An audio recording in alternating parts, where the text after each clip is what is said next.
Hi, welcome to Sempa 360. We are going beyond the headlines. We are going into analysis, often what we do not have in our debate or in our discourse.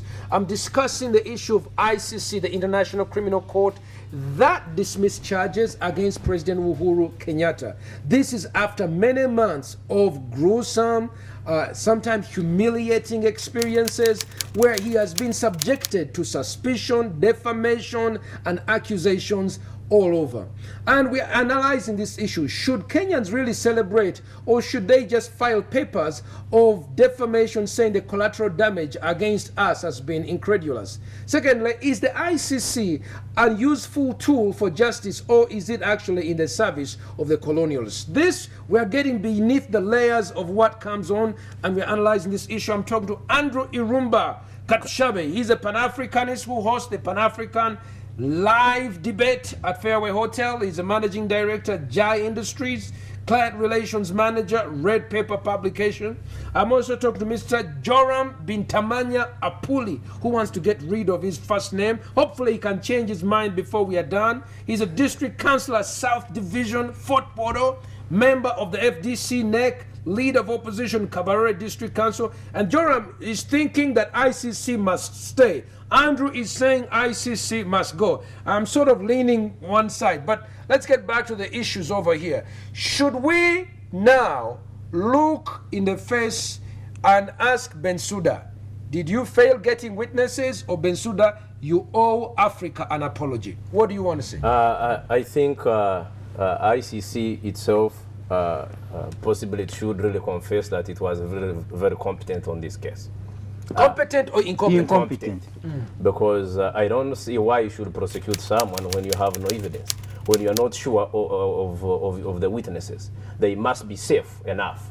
So they did not bother to do that. So their witnesses felt they were not safe in Kenya, and they had to possibly stay in Kenya and do away with that. You're making a different conclusion. Could it be that they were more excited about possible allegations which could not stand or be sustained under due process? No, but me, I just have a feeling, and I believe these witnesses were both or intimidated. That's why they could not go there. But some of the witnesses said, no, I didn't say that. Some of the witnesses says, I was promised money to go to Sweden. And you understand, while you are saying some Africans do have money, I put it to you that Europeans coming and promising visas, promising scholarships, promising taking you to nowhere and wherever, can be a great exciter in the minds of people. I see this on the issue of homosexuality. Many people confess to homosexualism to get a visa to England. That's such a scandal. So I put it to you, maybe it wasn't the intimidation from Africa, maybe it was enticement from Europe. Me, I still believe, and I have no doubt, these people were intimidated, that's why they could not go. The only problem I have with ICC is ICC, as you had stated, it is only targeting strong African leaders who are trying to mobilize Africans to come together and fight colonialists and those tendencies. Like Mama Gaddafi had mobilized African leaders to form our own bank so that we no longer go to borrow money in America and Europe and anywhere. So they saw Mama Gaddafi as a very big threat. So they decided to crush him and finish him. And other strong African leaders. So you can see a pattern that ICC, apart from having the principle of talking about justice, in practice is being used to attack the African leaders who are trying to unite Africa. Now, I want to conclude. If you looked at Bensouda in the eye, what would you say today? What would you be your statement to her as the prosecutor who represents the side of ICC's prosecution? I'll just tell him on this case. Tell her. On this case, you are very incompetent. Yes. Why did you lose? And why did you waste someone's time? And it's more especially a head of state, a president of a certain country. Why do you humiliate him to that extent, yet you have no proof? Don't you think she owes us, and ICC owes all of us, a huge apology and compensation? Let me come to you, Rumba. Yeah, that is true. They should actually, for me, I would implore Uhuru Kenyatta now to climb what do defamation. They call? Yes, and he be compensated. You know, that man relegating power to his deputy, who is also a member of the opposition, though they are now together, but clearly is a member of the opposition to his government, relegating power to him to go and attend ICC. Yet they do not have any evidence that they base their you know, his calling to ICC and so on. But to go back and make it clear, the ICC is intended to complement existing national judicial system, and it may therefore only exercise its jurisdiction when certain conditions are met. Like, let's give an example. National courts are unwilling or unable to prosecute criminal, or when the United Nations Security Council individuals refer such cases to the court. I want to say these are all sounding good. They sound very good. Let me finish. These are simply fair to justify their existence. But let me finish. But it is an unnecessary tool. You see, let me finish my argument. Yes. The mission of the ICC is not wrong. It's not bad. You think it's so? Good. Yeah. Let me give you an example. Is there any court in Uganda that can try President Museveni? For what? In Uganda. For what? If there was any case. If there was any case against First of all, there's presidential immunity. What? Secondly, in the same way the members of now you're giving parliament. justification why ICC should be in No, place. but you cannot say that because there is lack of something, therefore someone else can come. Because someone can come and bring a solution that is going to kill you. In this case, we are seeing tragedy. I want to bring to your attention. There was the International Court of Justice. International Court of Justice, there was a dispute between Uganda and Congo over the wealth that was looted in Congo. And a case was lodged where? In the International Court of Justice. I put it to you that this ICC is an unnecessary tool being used to intimidate and bully African leaders to jump into step right now. Don't you think that many African leaders are now sort of shaking, or we'll take to ICC, opposition, we'll take you to ICC. Martin, let's first deal with why it was created. And then now we see, what are they doing? Yes. Have they deviated from their mission? Yes. Was the mission positive? Yes, to Africa. You get me? You need to understand me. The ICC's presence, because ICC is not for Africa, it's for International Criminal Court. It's for the entire world. But only those states that are what? That are members. Subscribe. Yeah, that subscribe to it. Now, the intention was to check those sitting government leaders whose countries cannot manage to charge them. Like in Uganda, a sitting president cannot be. My brother, why are you looking at Africa?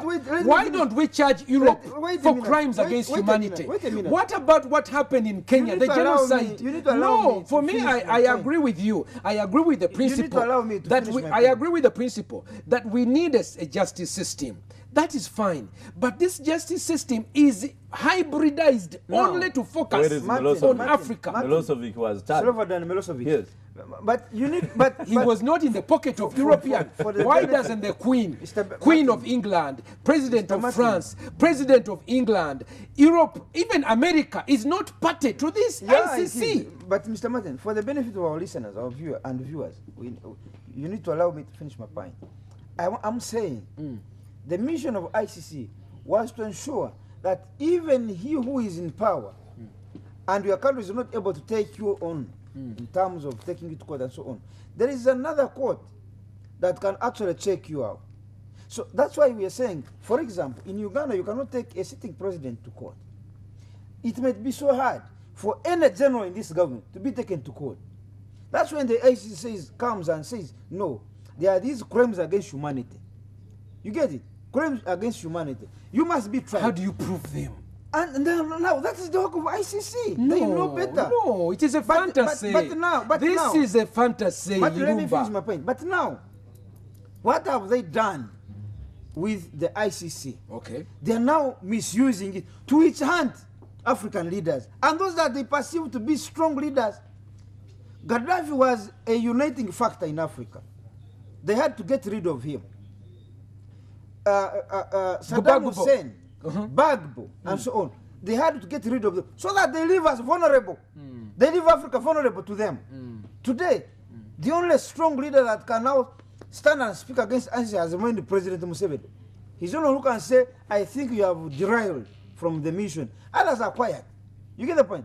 Including Uhuru Kenyatta, who has been a victim of this ICC. He cannot badmouth them. We're about to take a break soon. Go ahead, finish your point. But now, we need strong leaders of Africa to say, ICC have not done to our expectation. We need African Union. We need OAU.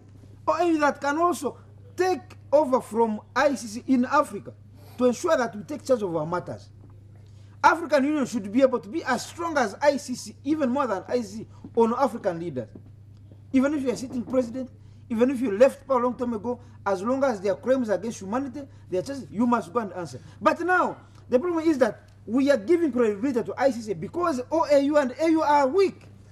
But you were assuming that the same weaknesses that you see within AU and East African are the same weaknesses in the ICC. It is just a higher form. Because who pays for East African communities' bills? It is the European Union. You understand? And I want to put it to you, sir, that whoever pays the call is the one who pays the piper. Yeah. Is the one who calls the tune. I put it to you that the ICC is a developed machinery, simply developed to control Africans under European guidance. I want to take a break very soon, but I want to bring to you, when you make laws, they should be in agreement.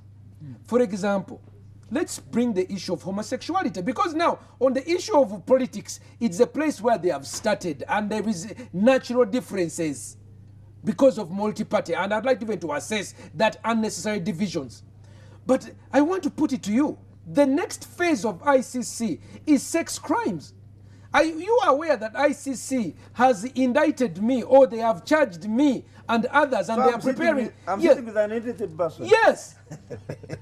So that, and it's on a very simple issue of homosexuality. So now all of us Africans are guilty and indicted. So what are you going to say about that? Personally, I don't support homosexuality. And all these things are happening because of weak leaders, and the spirit of nationalism has gone down. Greed has taken charge. Now, Kwame Nkrumah, Milton Obote, Julius Nyerere fought for a cause. That cause has been sidelined, has been dropped completely. Now, the leaders we have at this material time are greedy. That's why now Europeans are taking advantage. Now, when you look at African leaders, they are the very people suppressing their own Africans, using tear gas on their own Africans, fabricating cases on their own Africans. But you are diverting me, No, Mr. I'm not Dora. diverting you. I want to take back to you Yes. that when you make a court, Yes. a court is preceded by laws. Yes. Laws are based on moral assumptions of what is right and what is wrong. Yes. Now, when you have different nationalities, for example, making us a one-size law, you are having irreconcilable differences. The European has gotten to the point where homosexualism is they call it a human right. For the African, 99% of the African, we call it a human vice, an abomination, and a taboo. And they know this. But they have put within the law of the International Criminal Court, which is heavily funded, designed, and run by Europeans, the European system of justice. So after using these high-profile cases of violence and post-election violence, the next stage of ICC is to come for Pastor Martin Sempa, Sheikh Muzata, the clan leaders, and they are going to indict us so that they can compel us into their ways of justice. What will you do when that is exposed? Stay with us. You're on Sempa 360. We're going to take a quick break. When we do come back, we're going to analyze, can one size fit all? And secondly, does violence always have to accompany a democratic process? We'll look and examine some of the other cases across the world. Stay with us. You're on Sempa 360. We'll be back after this.